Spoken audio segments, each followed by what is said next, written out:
Hello and welcome to the Gooner Talk. Back in with you guys for another show, for another episode of our Raw Reaction series, show in which we react to the latest Arsenal news, matches, fixtures, transfers, everything, and get the thoughts of our live chat as well. Thank you ever so much, everyone that's tuning in this evening. It's the international break, which of course means that we sort of sit here and have a bit of a chat about certain things. There's going to be some tactical breakdowns, talking about specific tactical points like Pepe or Saka or Xhaka or any of these other players. But I thought, let's take a step back from the football on the pitch and look at some of the stuff that's going around off the pitch and get some of your thoughts about some of these real key issues in terms of the social side, especially the social media side of Arsenal. It's a completely new problem. It's a new problem which has come about in the last 10 to 15 years, talking about Arsenal as a social factor. And I mean, as someone that never, and it's a real shame to say this, never got to experience Arsenal at Highbury because my first game was at the Emirates and I just never had the privilege. The reason I support Arsenal in the first place was my granddad, who I never got to meet because he passed away before I was born, was an Arsenal fan. And I sort of carried that on. My dad supports our local town, Gillingham, and he took me to a game finally when I was, I must have been about 7 years ago now. 7 years ago was my first game. So I would have been, 16, 17? You can work out my age from that. But I've been about 16, 17 years old, and I never got to experience Highbury. But what I do know is that the people who did go to Highbury and did get to see Arsenal at Highbury would have come after the game, would have come back after the game and not gone on Twitter, not tweeted about it, but they would have gone home, or they would have walked home, or they would have walked to the pub, and they would have discussed the game purely in that sense. Now, you fast forward to 2019, or not even 2019, but fast forward 5 or 6 years when Twitter was sort of in full flow, and football Twitter in particular was growing and really exceeding expectations and taking things to a new level, not just in the way that we're going to talk about negatively, but in a way in which we look at the game completely different. You have access to these players. You have access to the manager. Our manager now has his own Twitter account. Arsene Wenger never had that. And that allows another avenue and another corner. But we're going to get into all that. Before we do, thank you ever so much for tuning in, everyone. We've got Cole Halberg, Thomas Lear, Omar's in there. Thank you ever so much, people, for tuning in this evening. Arsenal for life. Am I Emery out? Maybe we'll get onto that a little bit later. Ashajit, sorry if I'm pronouncing your name wrong, mate. Taib is in here as well. His name is Tom. Evening, Alex. Oh, we got some funny banter as people going on in here. Avon as well. Michael Hernandez. Thank you ever so much for tuning in, people. Don't worry, I'm going to go to you guys and get your thoughts on some of the discussion points. I don't know how long we're going to go for, but it's just a chance to get your thoughts across, my thoughts across in a different way to what we usually do. So let's start off with the first thing, which is the Emery out stuff. Now, you can look at this in two ways. Obviously, the first one is that we know categorically that Unai Emery was the man looked upon to take Arsenal from Arsene Wenger into the next stage. Now, what that next stage is, I think we all had an opinion that it was to return Arsenal to the heights of what we thought they were and can always be. But at the same time, it was also to change things. It was to change Arsenal for what had been a team really in decline under Arsene Wenger, a team which was conceding goals in silly games, was giving up key chances, was mentally quite weak, was a chance to sort of remove a man who, whilst I have huge amounts of respect for, and the stuff that he did, especially during the early parts of his reign, you cannot discredit that. But at the end of it, ultimately had so many roles and so many responsibilities that it was becoming an issue as a whole for the club. We moved on from that.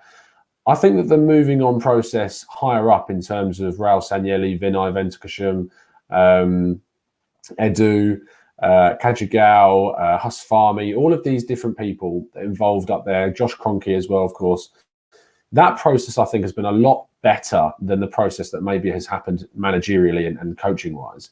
And I think that comes down to many factors. I think that comes down to the fact that we can't really identify a style under Emery. I don't think that we've improved. I think we're still seeing, I don't know if it's stagnation or if it actually is decline. It's very difficult to see. I don't think you can say it's decline because we've not done worse than before. I mean, under Arsene Wenger, we only got to the semi-finals of the Europa League, didn't achieve Champions League in his final season. But we got to the final under Unai Emery, and we were only 1 point off top four when it came to actual qualification. Yes, the utter capitulation at the end of the season is something that we'll talk about, but ultimately, maybe we haven't declined, but I just don't think we've seen any progression. And I don't think we've seen enough change on the pitch necessarily. And that has led to this Emery out at the start. Well, I say at the start, towards the end of last season, a lot of people really sort of turned on the manager. And they turned on him in a way which I thought was quite surprising. Trust me, I feel the pain. I understand how frustrating it was that Arsenal didn't achieve Champions League football qualification last season. But at the start of the season, when I was talking to Kenny or Drew or Mike or Andy or whoever, or John, etc., and Hugh Izzy as well, we all sort of said that this is a bit of a free hit of a season. But when you're expecting to be given one thing and get offered something much better, and you're given the opportunity to maybe achieve that, when it doesn't happen, that certainly detracts and takes away and declines your opinion of the situation for sure, because it's ended on a negative spin. And maybe that was the causation for the Emery outs at the end of last season. Into this new season, what I think the main factor has been is that we've spent money, is that we've backed Unai Emery with Pepe, with Tierney. We've brought in players like David Luiz. We've added a centre-back, even though maybe not the best centre-back in the world, or even one of the top 10 centre-backs or top 50 centre-backs in the world. We've added a centre-back that is decent and has got a real experience of winning things. Not only that, but we've brung in the season before the likes of Torreira, the likes of Socrates, more defensive side of things that we thought we needed. And yet we've not seen an improvement into this season, and we still can't see really a true improvement. Now, the next question to ask is it fair? Because if you actually look at where we are in the table, it tells a very different story. We're currently sitting third. We're 1 point behind former champions, or the current champions rather, Manchester City. Yes, we're way behind Liverpool. And we're I think 6 points ahead of Manchester United, 4 ahead of Tottenham Hotspur, 1 ahead of Chelsea. And we're in a scenario which you would look at it on brass tacks, saying that we are doing okay in the season. But I think that, and I'm going to come to your comments in a second, I think that we can definitely say that this is more down to the fact that we've got quite fortunate in some of the games. We look at Aston Villa, we look at Manchester United, possibly too. We could have taken more from that. Ultimately, we could have lost more from that. We look at the last game we played against Bournemouth. That second half, we really could have conceded after really not taking enough chances in the first half, and not creating enough chances in the first half. And I think there's also another side of things which comes down to Mesut Ozil. And I think that the Mesut Ozil thing, and the fact that Mesut Ozil divides opinions so greatly, maybe not so much anymore because he's not playing anywhere near as much, but certainly his inclusion in the team and the way in which Emery applies Mesut Ozil and uses Mesut Ozil, the lack of use of Mesut Ozil, I think that means that a lot of the people that really support the German means that their opinion of Unai Emery will also be affected. And that's completely fair. If you really like a player and the manager isn't playing him, you're going to get frustrated by that. And I've experienced that in the past. I've experienced that with Granit Xhaka, for instance, when before, people who are long-time listeners of the show will know that last season and the season before, I really defended the Swiss midfielder. I really thought that he brought something to the side. It was only into this season where I've really sort of decided to change my opinion on Granit Xhaka and think that, yes, we do definitely need to improve on the Swiss midfielder. But I don't think that the way in which he's used and his persistence to use Granit Xhaka has now meant that other people will have an opinion of Unai Emery to say that why are you not starting Torreira in a deeper role? And yes, there's some tactical reasons that I think why he doesn't do that. And there's some performances from the Uruguayan international that say that maybe he shouldn't as well.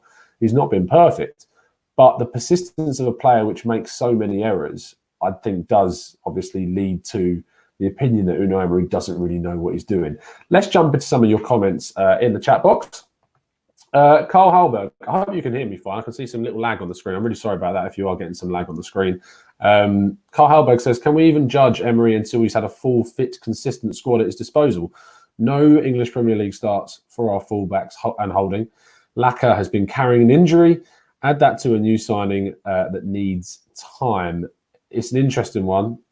I think that when we look at what he's got available to him at the moment, we should have beaten Watford. And it's not even results. It's not even purely results. I think, Carl, it's more down to the fact that he's got a lot of quality at his disposal with Pepe, with Aubameyang, with the youngsters that are showing real promise. With Torreira, with Ceballos, with Ozil, if you wanted to play him, he's got quality in that side that tells you he really should be more protagonistic on the pitch, be more dominant, take on other teams, really take the game to them, not sit back like we did against Watford or Manchester United, but be more of a go-getter and take the ball to the opposition. And he hasn't done that. And I think with the quality at his disposal, that is why the judgment has come, because there's been enough quality in the side, even without seeing Bellerin and Tierney and Holding, that we've got enough quality in this team and enough potential that we should be seeing a lot better, if that makes sense. You add that up by saying City should have beaten Wolves, etc. Consistency builds confidence, and it certainly does. But consistency can be found in many ways. I think it needs to be found in, if you are dominant in a game, or if you go up against the likes of Burnley and you boss possession, you do really well, and there's confident performances from the likes of Ceballos, for instance, then you persist with that in a game against Manchester United, where you then dominate possession again, or you take the ball to them. You don't sit back and absorb pressure like we did against Liverpool, like we did against Watford. And that constant absorption and not being protagonistic in games, I think, can have a detrimental effect on a player that knows they play for a big team like Arsenal and go into a game knowing that they're going to sit back and absorb pressure against the likes of Watford away from home. It's a confusing state to be in, and I definitely think that we can improve on that. George Davis says, how can you do that when you know when the ball is turned over, our defence will crumble? We haven't even got our back four. Good question. I think that, again, it's more about the style that we play rather than how defensively weak we are. I completely agree that we can't have a full judgment on Emery's defensive side of his game until we've seen Tierney, Holding and Bellerin come back in. But what I can say with legitimacy is that we have yet to see a legitimate style put in place by Emery, taking the ball to the opposition, really becoming the true the key team in that fixture. And because we haven't seen that enough in games that we should have done, I think that's where the criticism has come from. Thomas Lear says, I just wish Emery instilled a more attacking mindset. Playing three holding defensive midfielders all the time is so reductive. Good word. If he's not going to play Ozil, then we need a replacement there. I think that, again, is a very good point. When he's playing Guendouzi and Torreira and Xhaka as a midfield three, you completely lose any of the connection between that midfield and the front line. And I was listening to the Arsecast, as I always do. Really good podcast. Please do go listen to it. And James McNicholas, kind of blog, was saying that he was talking to some Lille fans about Pepe, and they were saying that Pepe really flourishes in a team that counterattacks, in a team that isn't a possession-based side. And that is definitely true. But at the same time, what I do think is that if he got better service and got better passes and was able to be fed the ball in better positions and with more quality from a creative player, I think we'd see a lot better from Nicola Pepe. And by playing Guendouzi and by playing Torreira and Xhaka, I don't think that you're ever going to get that in enough frequency that is going to get the best out of the Ivorian international. Pratik says Pepe is suited for a part-the-bus style team, which, again, if Pepe is suited to that style team, if that's the style that we want to go, then why not go for a Simeone? Why not go for an Allegri? That actually they have a legitimate style of being defensively solid and hitting teams on the break, than going for someone that says they want to be a protagonist and yet then absorbs pressure. There's a confusion there, and I think that does a detrimental effect on those players. Mansour says Emery has taken the most sought-after player in the world and turned him into the Ivorian Joel Campbell. I just think it's our style. I think it's the fact it's coming to a team that really dominates or tries to dominate the ball in games and has more possession, and the possession isn't used effectively enough, and so Pepe definitely suffers. Michael Hernandez says fans always justify their favourite players' performances by blaming other players in the team, which is a probably good segue. I think that we could talk about the Emery out thing, and if you're watching on playback, please do leave your comment in the description about what you think about Emery out. Is it something which is being taken out of proportion? Is it something that has come too soon? Or do you think actually it is the right way, even though we sit third in the league and 1 point behind the champions? Is it a case where we're really not looking at Arsenal as a side which is in the right position of where it should be a year and a half nearly after Arsene Wenger has left. Let's move on to the next part. And for the next part, I want to share with you, and I'm sure most of you, because I know a lot of you are very, very up to date with the inner workings of Arsenal Twitter and the media that surrounds it. I want to share with you an article from Der Spiegel, amazing German pronunciation, I know, that Mustafi did, because I read a lot of articles, If you don't subscribe to The Athletic, please do. I mean, there's some fantastic stuff on there, and subscribing to that, constant reading through articles. This was easily the weirdest and yet one of the strangest articles and interviews I've ever done, ever read, because it was very honest. It actually asked the questions which no one really ever asks a footballer or a player. It's always, what are your thoughts on the team? Like, how is your camaraderie? There's always sort of an underlying tone to a question rather than an actual direct, straight to the point. Here's the problem. What's your thoughts on it? And it got very personal as well. And we're going to go through a lot of it, and you're going to read and you can get some of your comments in regards to what you think is going on. So let's start it. It goes straight to the point with the first question. Mr. Mustafi, are you the second worst defender in the world? And Mustafi says, no, I don't think so. The Spanish sports newspaper Marca has recently selected the worst players of the year from their users with 150,000 votes. And you came in second behind Phil Jones and Manchester United. Well, at least he had that. And Mustafi said, I think that if it would have been a poll amongst the best coaches in Europe, he's saying there that it would have been better. He would have rated higher than the second worst. Which is interesting because a little bit later on they talk about some of the former players and their opinions too. The poll shows how much your reputation as a defender has suffered. What happened in the past months? Mustafi said, in the first 2 years after my move to Arsenal in 2016, things went very well for me. I saw myself as a performer, but shortly after Christmas in 2018, there was a kink. I've made a few mistakes and they've created a mess that I've never experienced before. Now, this I found interesting because I thought that actually the abuse for Mustafi began before that Liverpool game. And they talk about the Liverpool game. I'm not going to read through all the comments because you can read it yourself. It's online and you can find it. I thought before the Liverpool game, the abuse and the criticism had already started on Mustafi, and people were not confident. In fact, if you remember, 2018 summer transfer window, Mustafi was linked with a move away from the club. I can't remember where it was to. It might be in Italy, but he was actually linked and by Arsene Wenger, or the summer just after Arsene Wenger left, and maybe even the summer before that. Each summer, there's always sort of been a link to Mustafi leaving. And I think that was a lot down to his reputation at the club and the way that he made mistakes. So that was really, really intriguing.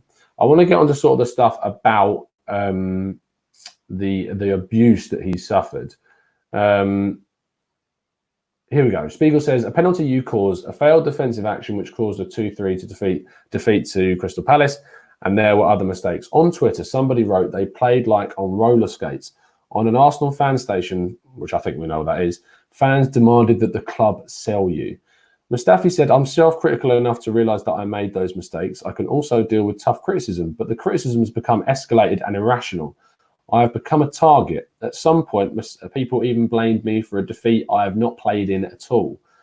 An article appeared in the tabloid The Newspaper The Sun in mid-August. A fan had photographed you in their car in front of an Arsenal stadium and written on Twitter that you had blocked the way to the pub with their Ferrari. The Arsenal photos headline was Shkodran Mustafi. Yeah, very clever. Again, he replies saying that was a culmination of the madness. I was not in the squad, but I wanted to see the game. On my way to the stadium, I stopped briefly and asked a folder. I've translated this. I'm assuming that means steward.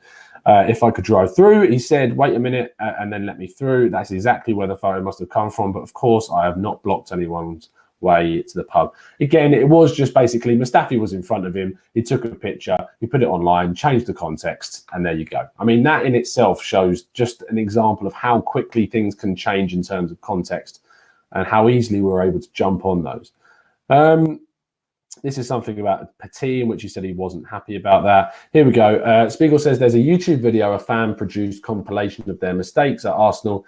His name is Mustafi Must Leave. The video was clicked on 1.8 million times. Did you see it? Mustafi says, no, I had to protect myself. How did you handle this? There were days when I really doubted something about myself, but at some point I realized that I am mentally strong. Something my wife said helped me a lot. If you were really as bad as people are making you out, you would never have been a world champion and a player for Arsenal. Something must have brought you here. Since then, I can handle it better. Just before we go on, obviously I can't see the chat while I'm reading through. I think that Inter Milan was the one AO says that he was linked to. I think that Mustafi is always going to be one of them players that is going to incite criticism, because whilst he can do very well in certain games, and actually if you looked, the big comparisons in the summer were his stat comparisons to Harry Maguire before his 80 million move to Manchester United. Now, I was in a lesson, right? I'm a little bit of a look behind the curtain. When I was a budding young teacher, as you call it, one of the things you do is that you go around and you watch other lessons of other teachers to sort of gain some experience, look at what other more experienced teachers are doing. And I went into this lesson, and this teacher it was an English lesson, and the teacher wanted to do this sociological trick, looking at people's opinions on things which are incorrect compared to the way in which we praise things for when they go well. So the teacher puts up 5 math sums on the board. 4 are correct and 1 is wrong. And it's the first one that he puts up that is wrong. And as he starts writing the others out, you start to hear giggling in the background. You start to hear people going, like whispering. And he turns around and says, "Why are you laughing?" And they go, "You got one wrong." And he was like, "Yes, I did. I did get one wrong. But did you notice I also got 4 right?"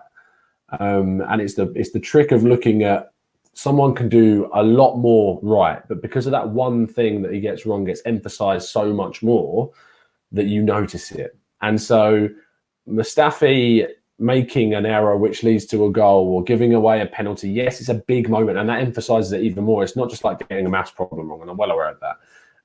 It's very, very different. But Mustafi still did a lot right. He made a hell of a lot of interceptions in a game. Last season, he made over 11 recoveries per match. I believe it was, if my memory serves me well. I've got the file open. Yeah, over 6 interceptions, 4 clearances a game. The key thing is that he lost the ball 9 times, with a 47% of those being in his own half, and you'd expect that from a defender. But his recoveries were 11 per game, more than the times he lost them. He won 6 aerial duels per game, 59% of those. And I just think that when you look at what he brought to the team when he came in, if you remember right back to the start, we went on a really, really brilliant run when he was next to Koscielny.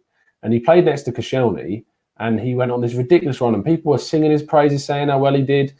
And then he did a couple of high-profile errors, and immediately there was a switch. Immediately, the criticism started. And why? Oh my God, we've spent 35 million on a player that's given away this huge mistake. Oh my God, we've done this. Oh my God, we've done that.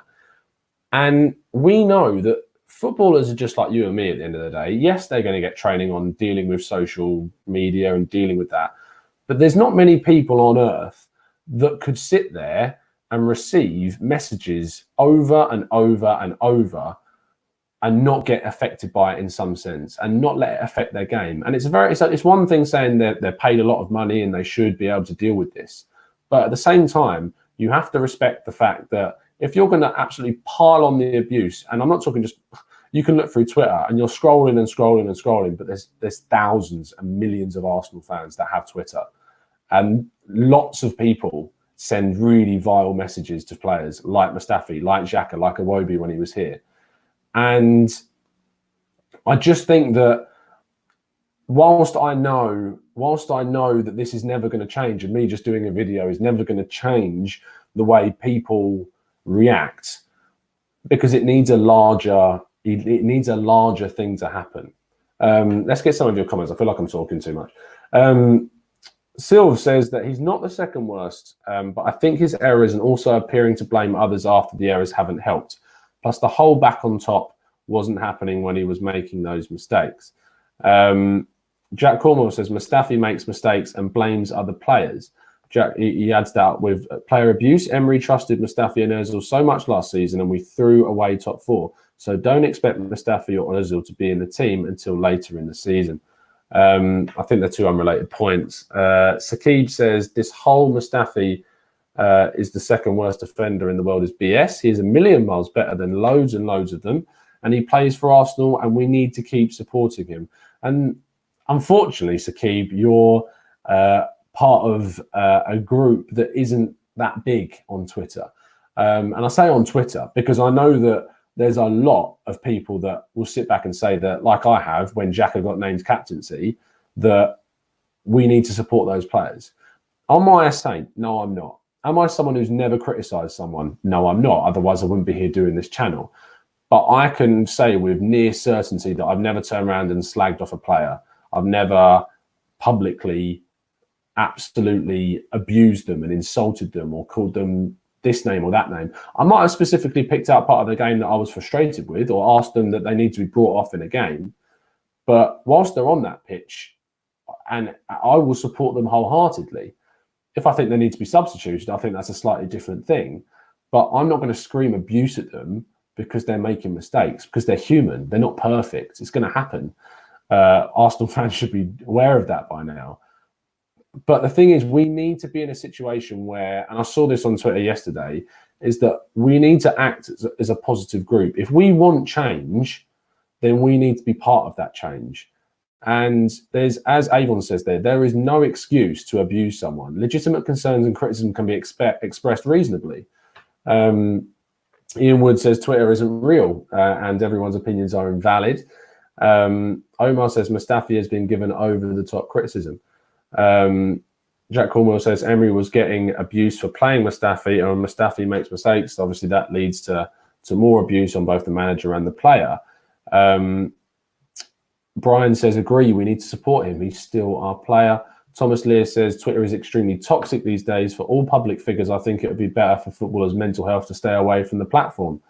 And it is that access. It's that access that players have now got to be able to go on to Twitter and use it as a thing to try and actually connect with fans. And that's the irony, is that they have their accounts because it's a way of them connecting. They don't need them. They're extremely wealthy footballers. Yes, you can't really be a footballer without an ego at times. 90% of the footballers will have a bit of an ego because you don't get to where you are in that role without being very, very confident in your own ability. And that's why the best players like Cristiano Ronaldo and Zlatan Ibrahimovic are like they are and are as successful as they are, which is another reason why players would have social media, because they can display their wares, for instance, and have that following that gives them more gratification. But at the same time, it shouldn't be taken for granted that we've got this. And the fact that it's been abused by so many people is a huge, huge error. And, you know, the worst part of this is that it's solvable. It's solvable not by us, because there's just so many millions, thousands of millions. And this goes for the racial side of things as well, is that nothing is being done enough to stop abuse racially or with anti-Semitic abuse or abuse of any kind, of homophobic abuse, of everything. Not enough is being done by the provider, by Twitter, to stop this from happening. And there needs to be an increase in the security measures that are taken for accounts to be created. There needs to be bigger sanctions on people that decide to put these vile words out and abuse on players. And the thing is, if there was a deterrent, if there was something to say that if you do these things, it will stop or you will be punished, then it would be mitigated. The situation would lessen.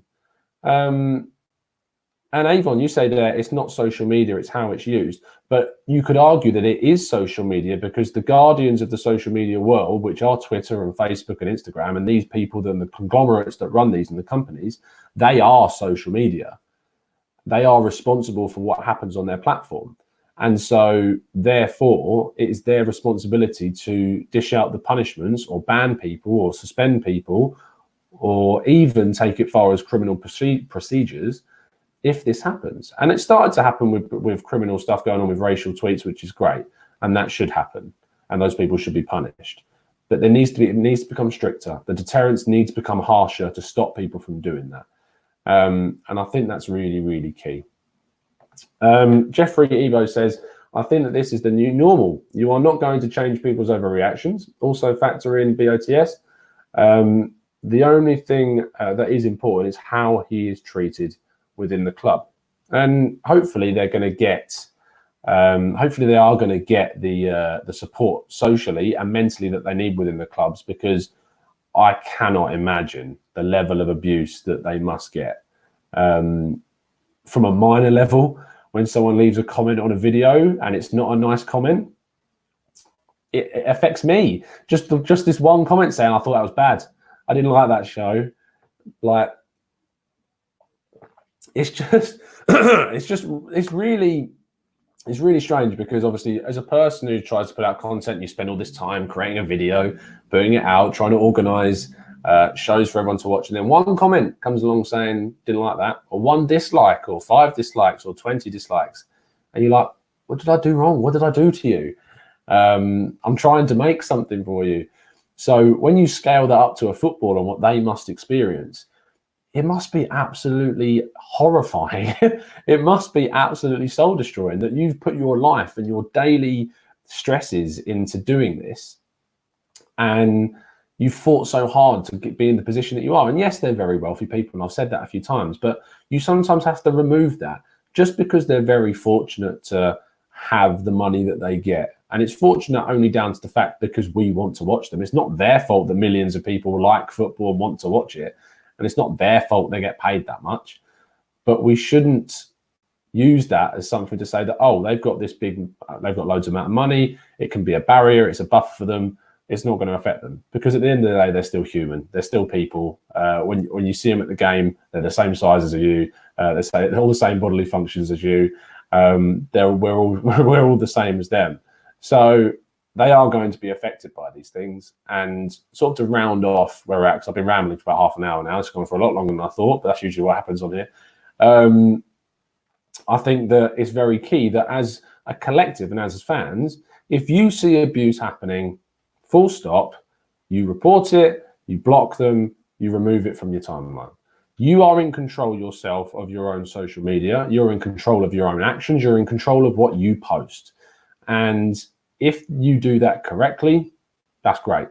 If you can do that respectfully, that's great. You can criticize players all you like, as long as it is done respectfully. You can say that corner was shocking, yeah? But you cannot F and Jeff different players because they do something wrong. You cannot racially abuse them. You cannot be homophobic to them. You cannot be anti-Semitic to them. Anything that is personal and is extremely rude and extremely criminal these days, you need to control what you put on there. But ultimately, as I said at the start of that, you are in control of your own social media. You control who you follow. You're in control of who you allow to read your timeline. You're in control of you're allowed to what you can see. And if you see something you don't like, your job is to do something about it. So if you take anything away from this video, 1, it's trying to be more positive. 2, you are completely allowed to have your opinion. Just do it in the right way. And third of all, if you are in control of what you see on your social media, and you can do something about it if you don't want to see it. You have more control than you think. And if maybe we can all work together in some sense over that, then maybe we will see a change ultimately. And we can only keep our fingers crossed that the big guns up top do something about it. And I hope this has been some sort of therapy. I've kind of enjoyed talking to you a little bit off topic, off the field of football, about some of the key issues. Maybe we can do something about this. If you leave some comments in the description about what we could maybe talk about, maybe it's something we could look at. But I've really enjoyed this. Really enjoy the rest of your day. And I saw a comment. I don't think I can search for comments in here. But I saw a comment from John in here somewhere. I'm going to scroll up and see if I can find it and keep talking. But John congratulated me because, as I said at the end of the last episode on the podcast, which obviously John was on, that these surroundings that you can see, and I put a tweet out earlier as well, that the surroundings are going to be changing soon because I'm finally moving out, which is great. I'm finally getting my own place with my other half for the first time, which is amazing. So, and in fairness, a lot of people, and this sort of goes into that social media thing, because I've seen a whole lot of people abusing people on Twitter, saying about how they do their stuff for money. Now, the channel doesn't bring in a lot, right? It really doesn't. Like when you put it in the context of YouTube, it's nothing. I monetize the channel. I very rarely put adverts throughout the video because you're here to come and watch the video. I monetize the channel because it would be silly not to. It's not a case. I don't have a sponsor. I don't have anything like that. So what I think I'm well within my right to say that you can watch a 5-second ad, or you can skip it, or you do what you like to come and watch this video, because it does take time out of the day. It's like a side job, if you like, putting out content as much as possible. And honestly, as well as the donations that we get in some of the live streams, there has been an ability for me to save more each month, to lead to this point where we can finally do something about it and put down a deposit for a house. And only a very small percentage of that was contributed by the channel, and a lot of it was done because of my job as a teacher. But there was a percentage of it that was because of the channel. And I feel that it is therefore right of me to say thank you very much, everyone on this channel that watches the show and tunes in every single week. And a big thank you to all my regular guests, and obviously all the guests that I'm going to try and get on in the future, because, you know, it is what it is. I'm not going to get too emotional because it's been an emotional day getting the house. So yeah, thank you ever so much. I'm reading all your comments, trust me, as you go through them. Thank you ever so much for putting those in, and keep up the comment, because obviously I read through all your comments and all the videos every single week, every single video. And since stepping this up, since I think it was June, it's sort of been the thing that's kept sort of me ticking over the last 3 months or so. There's been some really tough times at work. Teaching is stressful, believe me. So thank you ever so much for tuning into the shows. Thank you ever so much for getting involved today with a very different type and very serious and not very funny show, but certainly something that dealt with some really key issues. So thank you ever so much for tuning in. I really hope you've enjoyed the show. If you have, please leave a like. Please subscribe if you're new. I mean, what a show to arrive at. What a show to come in and think this isn't usually what we do. We talk more about football. But it was great and I've enjoyed it. So subscribe if you're new. Put those notifications on if you want to get involved with our chat box. And if you've enjoyed the show and you're watching on playback, leave a comment. Give your view. Tell me what you think about Mustafi's abuse and Xhaka's abuse, and what you think about the Emery out sort of rise of that side of things. It's been a pleasure, as always. I will see you again very, very soon. And as always, apologies for the lag as well. I don't know why this is lagging. It usually doesn't. But I'll see you again very, very soon. And as always, up the Arsenal.